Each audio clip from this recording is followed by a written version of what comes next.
ধ্যান দিয়ে শুনবেন, যারা আহলে হাদিসের মৌলবি তারা নিজের নামাজের মধ্যে হারাম কাজ করে তাদের ফতোয়া অনুযায়ী, আমার ফতোয়া না। কেন?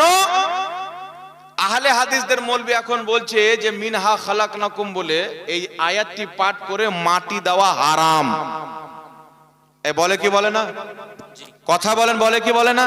বলে মিনহা খালাকনাকুম ওয়া ফিহা নুঈদুকুম ওয়া মিনহা নুখরিজুকুম তারাতান উখরা, এই আয়াতটি পাঠ করে মাটি দেওয়া হারাম। আর আমার আপনার নবী বলেছেন মুনাফিকের সবচাইতে বড় আলামত হলো সে মিথ্যা বলবে। বেশক সে মিথ্যা বলবে, আর এক জায়গাতে কি বললো আর এক জায়গাতে ভুলে যাবে। এক জায়গাতে বলেছে এটা, আর এক জায়গাতে ওটা কি বলবে, এটা না ওটা। এগুলো হচ্ছে মুনাফিকের চরিত্র। তো লক্ষ্য করুন, মিনহা খালাকনাকুম ওয়া ফিহা নুঈদুকুম এই আয়াতটি পাঠ করে দাফনের সময় কেউ হারাম বলে, কেউ বিদাত বলে, কি বলে না? বলে।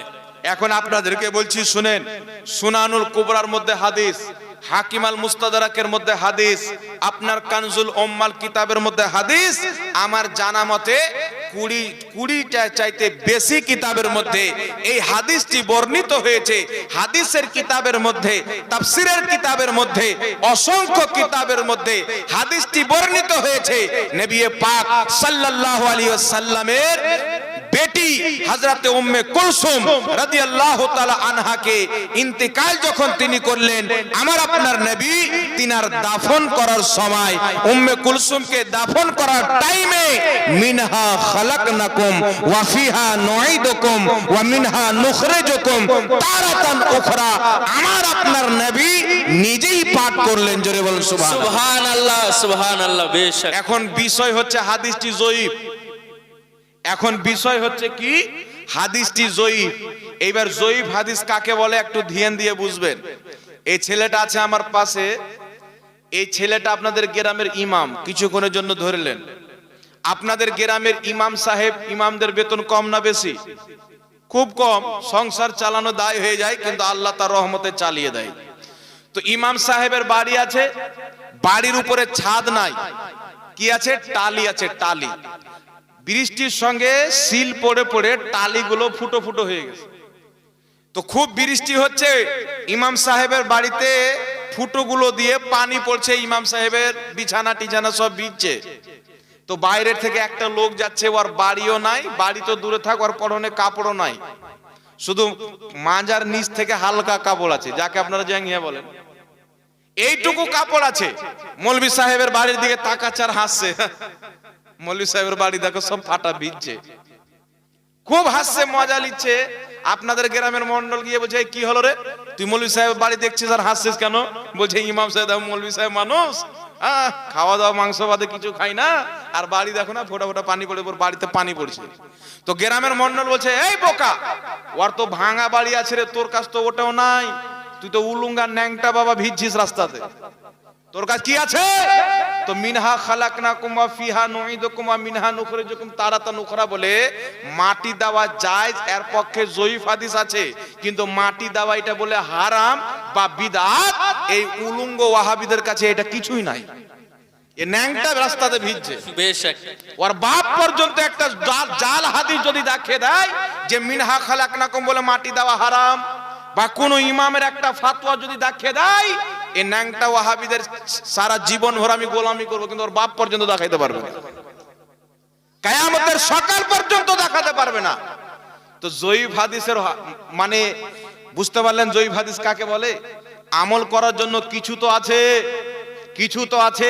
এবার একটু লক্ষ্য করেন, জগৎ বিখ্যাত ইমাম, ইমাম নববী রাহমাতুল্লাহ আলাইহি, যিনাকে সবাই মানে, ইমাম নববী রাহমাতুল্লাহ আলাইহি নিজের কিতাব কিতাবুল আজকারের মধ্যে লিখতেছেন যে সকল মুহাদ্দিসিন ঐক্যমত, সকল ফুকাহা এবং ইমামগণ দের ইজমা রয়েছে, ঐক্যমত রয়েছে যে জয়ীফ হাদিসের উপরে আমল করা মুস্তাহাব। সুবহানাল্লাহ, সুবহানাল্লাহ। কোন কোন সমাতে সুন্নাত হয়ে যায়।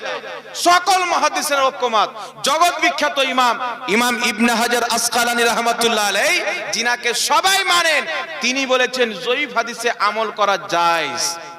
ইমাম মোল্লা আলী কারি মিশকাতের সারা মিরকাতের মধ্যে লিখেছেন জয়ীফ হাদিসের উপর আমল করা যায়। ইমাম নববী বলেছেন জয়ীফ হাদিসের উপর আমল করা যায়। প্রত্যেক ইমাম, প্রত্যেক মুহাদ্দিস যিনারা হাদিস দুনিয়াকে দিয়েছেন, যিনারা হাদিসকে লিখে হাদিসের কিতাব দিয়েছেন, যিনারা হাদিসের বিশ্লেষণ করেছেন, প্রত্যেক ইমাম মুহাদ্দিসিন বলেছেন আমলের জন্য জয়ীফ হাদিস যথেষ্ট। জোরে বল সুবহানাল্লাহ। সুবহানাল্লাহ। জয়ীফ হাদিসে আমল করা যায়, বরং জয়ীফ হাদিসে আমল করাকে ইমাম মোল্লা আলী কারি রাহমাতুল্লাহ আলাইহি 11 শতাব্দীর মুজাদ্দিদ তিনি বলেছেন শুধু জায়েজ নয়, জয়ীফ হাদিসে আমল করা কোন কোন সময়ে সুন্নাত হয়ে যায়। সুবহানাল্লাহ বলেন। সুবহানাল্লাহ। আর একটু জোরে বলবেন না সুবহানাল্লাহ। সুবহানাল্লাহ। এখন আহলে হাদিসদেরকে আমি বলবো শুনেন, আগে এই মাসলাটা ক্লিয়ার করে দিই। জিজ্ঞাসা করেন এতগুলো কিতাবের মধ্যে হাদিস থাকতে তোমরা কে হারাম বা নাজায়েজকে বলো কেন, এটার উপর আমল কেন করো না? তো তারা বলবে হাদিসটি খুব দুর্বল।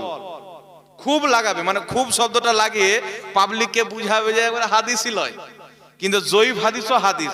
একটি উদাহরণ আপনাকে দিয়ে দিই। আমি এখানে বক্তব্য দিচ্ছি, আপনারা সবাই শ্রবণ করছেন।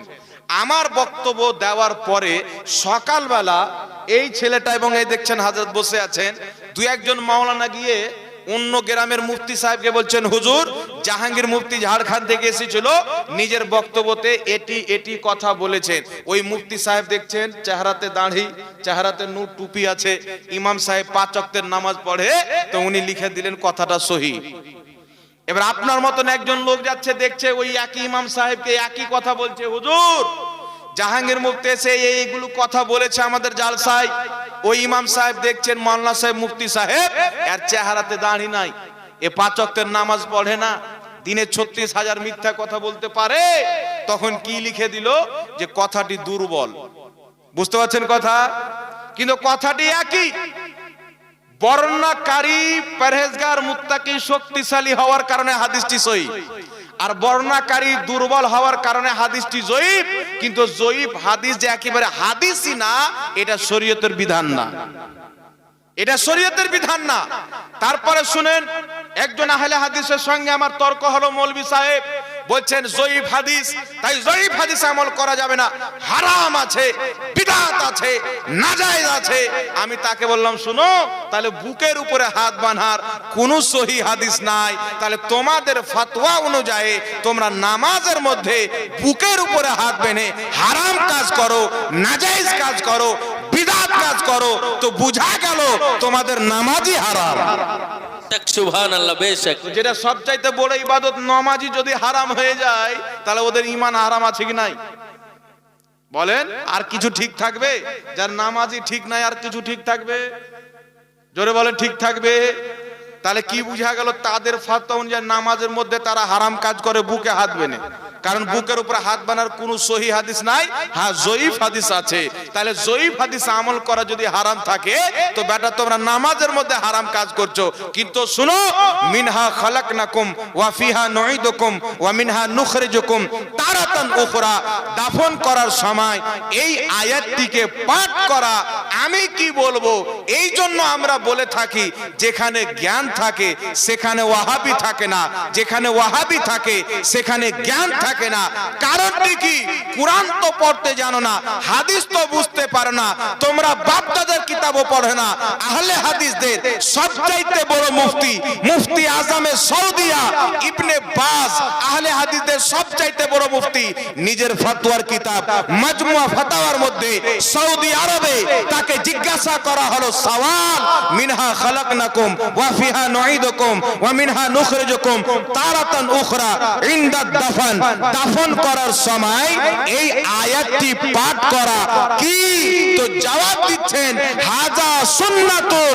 মাটি দেওয়ার সময় মিনহা খালাকনাকুম এই আয়াতটি পাঠ করা হাজা সুন্নাতুন, এটি হচ্ছে সুন্নাত। জোরে বল সুবহানাল্লাহ।